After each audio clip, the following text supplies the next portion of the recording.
Okay, so taking a look at this, the sale price of an item is $180 after a 25% discount is applied. Okay, what is the original price of the item? So we know that this is already after the discount is applied. Okay, so this is going to be less than the original price, right? Because a discount means that the price has gone down. So when we're looking at this, we're going to go back and try and find the original price of the item. Okay, so looking at this, there's a couple of things that we need to think about. Okay, and we can make a pie chart here.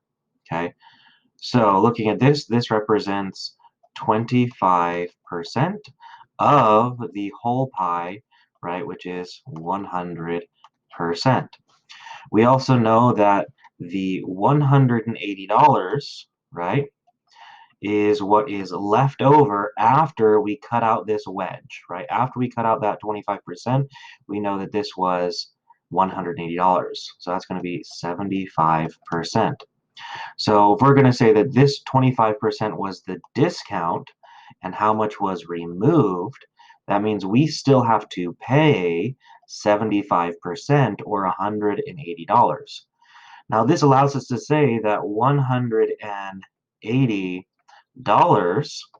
is 75% of the original amount. And this becomes a question that we now can solve based on what we've done before. So we should be able to say that we have our percent proportion or percent equation where part over whole is equal to percent over 100, or we can use our formula that part is equal to percent in decimal form times by whole. So when we're looking at this, we can go ahead and plug in the pieces that we know. We know that we have 75% out of 100. Know that this $180 is some part of the original amount that we were being charged. So we don't know what it was originally. So as we go through and start solving this, we should be able to multiply and then divide, and we end up with our answer. So 180 times by 100 is going to become 18,000. We're going to take 18,000 and divide it by 75. Again, I'm not going to pretend I can do that inside my head, so I'm going to grab my calculator. I'm going to do 18,000. I'm going to divide that by 75, and that's going to give me 240. So what this is telling me is that W was 240, or that the original amount was $240. So we can go ahead and check that answer right here.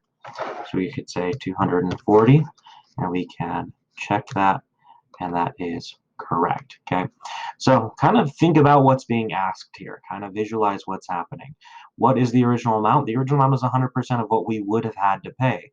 What's the discount? Well, we were taking out 25% of the original amount. What were we left needing to pay? We were left needing to pay 75%, which we know is $180. So we now have 180 is 75% of the original amount of that original 100%, which allows us to set up a proportion and solve.